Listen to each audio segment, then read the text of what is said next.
जय हिंद दोस्तों, मैं Neha Maurya BSc third year की छात्रा from state college of fire and safety engineering Varanasi. आज फिर से मैं एक बार आप सभी के सामने उपस्थित हूँ। जैसा कि मैंने पिछले वीडियो में देखा कि बहुत सारे स्टूडेंट्स हमें कमेंट्स करके मैसेज करके हमसे ये पूछ रहे हैं कि मैम जब हम इंटरव्यू देने जाएं तो हमें खुद को प्रेजेंट कैसे करें, क्योंकि हम पढ़ाई तो कर लेते हैं लेकिन बहुत सारे स्टूडेंट ऐसे होते हैं जो टॉपर होते हैं अपने क्लास के, लेकिन जब इंटरव्यू का टाइम आता है तो वो छट जाते हैं। ऐसा क्यों होता है? क्योंकि उन्हें पता नहीं होता है कि खुद को कैसे प्रेजेंट करना है इंटरव्यूअर के सामने।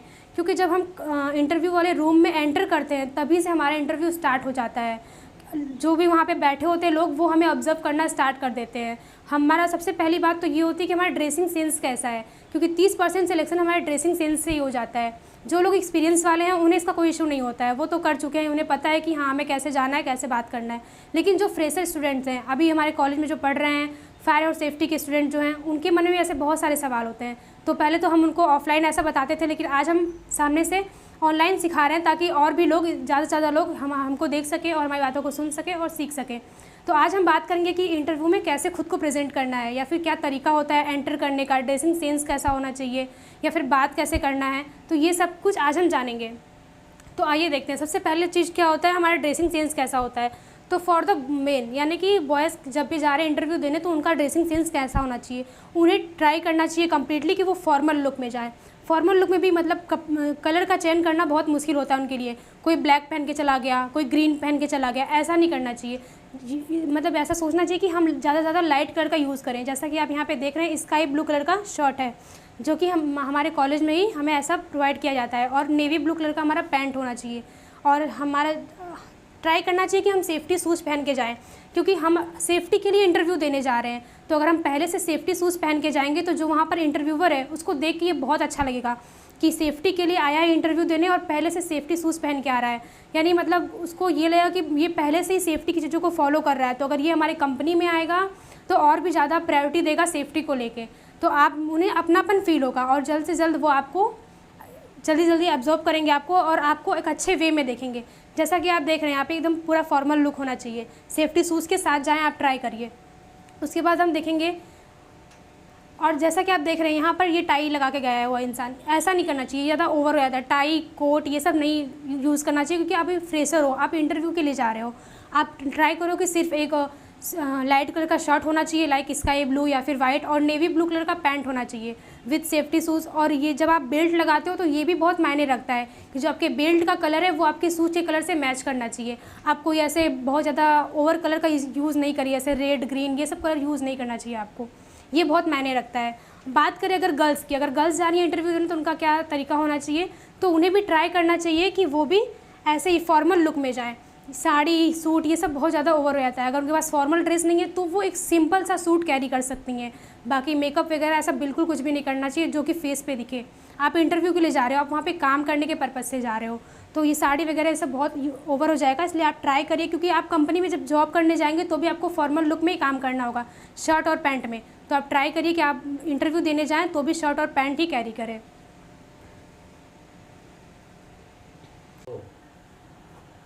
आपने ड्रेसअप का प्रेजेंटेशन तो देख लिया, अब हम सेकेंड स्टेप में बढ़ेंगे। उसमें क्या होता है, हमारा सबसे जो कि इम्पॉर्टेंट फेज़ होता है हमारा डॉक्यूमेंट प्रेजेंटेशन। हम अपने डॉक्यूमेंट को इंटरव्यूअर के सामने कैसे प्रेजेंट करेंगे, हम ये सीखेंगे। अब सबसे पहले क्या होना चाहिए, सबसे ऊपर हमारा होना चाहिए रिज्यूमे, जो कि 2 पेज में होना चाहिए। उसके बाद जो भी हमारा state college of fire and safety से जो भी हमने डिप्लोमा किया या डिग्री किया है उसका जीरोक्स होना चाहिए। उसके बाद क्या होना चाहिए, अदर सर्टिफिकेट जो भी हमें state college of fire and safety engineering से मिला हुआ है फ्री ऑफ कॉस्ट, जैसे कि BSA ट्रेनिंग के लिए, कन्फाइंड स्पेस ट्रेनिंग के लिए, फर्स्ट एड के ट्रेनिंग के लिए, और फायर फाइटिंग ट्रेनिंग के लिए, और जो भी हमारे स्पोर्ट्स एक्टिविटीज़ होते हैं उनकी ट्रेनिंग के लिए भी हमें सर्टिफिकेट मिलता है जो कि फ्री ऑफ कॉस्ट होता है। उसे हमें सबको अटैच करना है अपने इसमें फाइल्स में।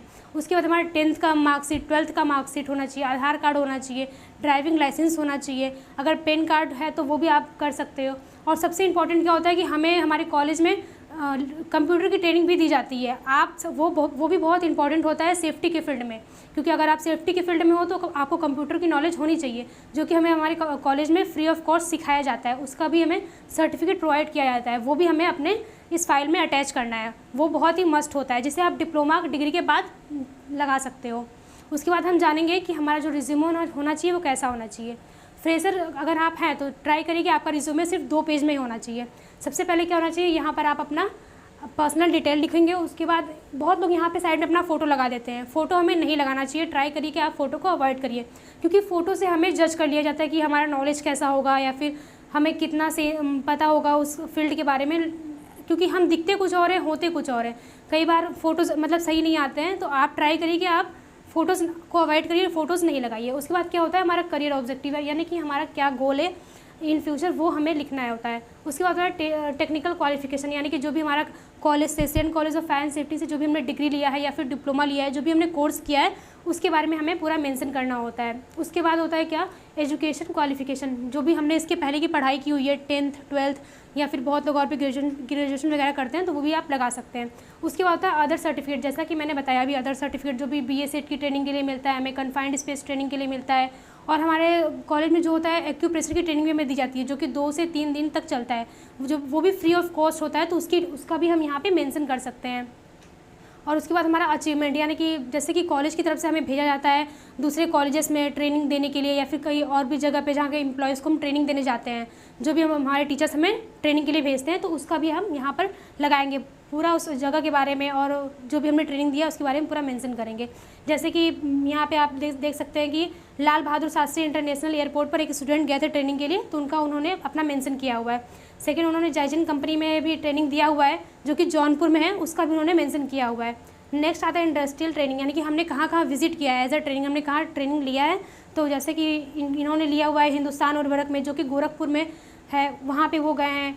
यहाँ वाराणसी के UP फायर स्टेशन चेतगंज में भी उन्होंने ट्रेनिंग लिया है, उसको भी उन्होंने मेंशन किया हुआ है। और यहाँ TFC जो कि यहाँ बड़ा लालपुर में स्थित है वाराणसी में, उन्होंने उस चीज़ को भी मेंशन किया है। इस तरह से आप अपने रिज्यूमे को सेट कर सकते हैं, और आपके पास क्या क्या नॉलेज है, यानी कि जो ऐसे क्या क्या टॉपिक्स है जिस पे आप एकदम क्लियर हो, उस चीज़ को भी आप मेंशन कर सकते हो, जितने भी पॉइंट्स होते हैं उसको। उसके बाद आपका स्ट्रेंथ क्या है, यानी कि आपने क्या आपकी क्षमता है, मतलब उस चीज़ को आप करेंगे। उसके बाद पर्सनल प्रोफाइल, यानी अपनी फैमिली के बारे में भी आपको क्या क्या नॉलेज, लैंग्वेज नॉलेज क्या है, मतलब अपना पूरा पर्सनल डिटेल आप यहाँ पे शेयर करेंगे। इस तरह से अपना रिज्यूमे पूरा तैयार कर सकते हैं। सिर्फ 2 पेज के अंदर आप अपनी पूरी कंप्लीट इन्फॉर्मेशन इस रिज्यूमे के जरिए दे सकते हैं। और हाँ, एक चीज़ मैं बताना भूल गई, जैसे कि होता है कि हमारा जो टेक्निकल क्वालिफिकेशन के बाद हम अपना ये भी ध्यान रखेंगे कि हमारा सब्जेक्ट क्या क्या है। हमने अगर डिप्लोमा किया है, डिग्री किया है, तो उसके सारे सब्जेक्ट 6-7 जो भी सब्जेक्ट होते हैं उसके पूरे नाम आपको अच्छे से याद होने चाहिए, क्योंकि आपके जो भी इंटरव्यूअर है वो आपके सब्जेक्ट से ही क्वेश्चन को पूछेगा, और वो आपके सब्जेक्ट को भी पूछ सकता है कि क्या क्या सब्जेक्ट है, आप बताइए हमें।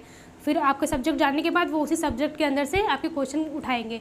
तो आपको याद रखना है, अपने पूरे सब्जेक्ट के नेम अच्छे से याद होना चाहिए, पूरे एक एक पॉइंट करके तरीके से। आगे हम देखेंगे, जैसा कि मैंने बताया कि अदर सर्टिफिकेट जो हमें हमारे कॉलेज से प्रोवाइड किया जाता है वो क्या क्या होते हैं। जैसे कि आप यहाँ पर देख सकते हैं, ये एक्टिविटी के लिए है, यानी कि हमारे कॉलेज में मैच होता है उसके लिए हमें सर्टिफिकेट प्रोवाइड किया जाता है। ये हमारा योगा हुआ था उसके लिए हमें सर्टिफिकेट प्रोवाइड किया गया था, जो कि 3 दिन तक चला था। और अलग अलग ट्रेनिंग, जैसे कि BA-SET ट्रेनिंग हो गया, कन्फाइंड स्पेस ट्रेनिंग हो गया, फायर फाइटिंग ट्रेनिंग हो गया, फर्स्ट एड की ट्रेनिंग हो गया, ये सारे हमें फ्री ऑफ कॉस्ट हमारे Asian college of fire and safety engineering से हमें प्रोवाइड किए जाते हैं। अगर आप 1 साल भी मतलब डिप्लोमा अगर कोई स्टूडेंट करे, उसके बाद 6 से 7 सर्टिफिकेट मिल जाते हैं, जो कि बहुत ज़्यादा बेनिफिट देता है हमारे रिज्यूमे के लिए। हमारे जब भी हम इंटरव्यू देने जाते हैं, तो क्योंकि इंटरव्यू को लगता है कि हाँ भाई पढ़ के आया है, इसने कुछ किया है, इसने ट्रेनिंग दिया है, इसने मैच भी खेला है, तो मतलब पूरा 1 साल इसने काफ़ी अच्छे से स्पेंड किया अपने कॉलेज में, पूरा नॉलेज है इसको BA-SET के बारे में, कन्फाइंड स्पेस के बारे में, फर्स्ट एड के बारे में, ये सब कुछ होता है, तो हमें फ्री में मिलता है। उसके बाद हम जानेंगे कि हम जब इंटर करते हैं इंटरव्यू के रूम में, तो हमें कैसे क्या करना चाहिए। सबसे पहले आप जब इंटर करोगे उस रूम में, तो आपको सिर्फ हाफ गेट ही ओपन करना है, और आप मे आई कम इन सर या फिर मे आई कम इन मैम पूछ के अंदर जाओगे।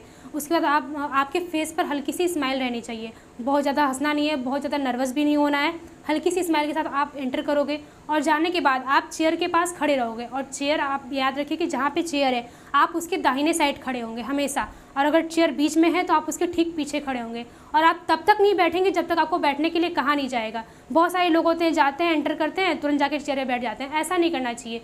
जब भी आपको सामने से कहा जाए कि हाँ आप बैठिए, तो आप बैठोगे।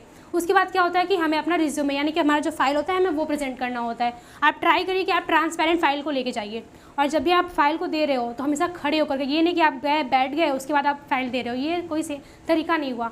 आपको खड़े होकर के ऐसे फाइल देना है जैसे कि उनकी जब इंटरव्यूअर फाइल को पकड़े तो उसके सामने फाइल सीधी हो।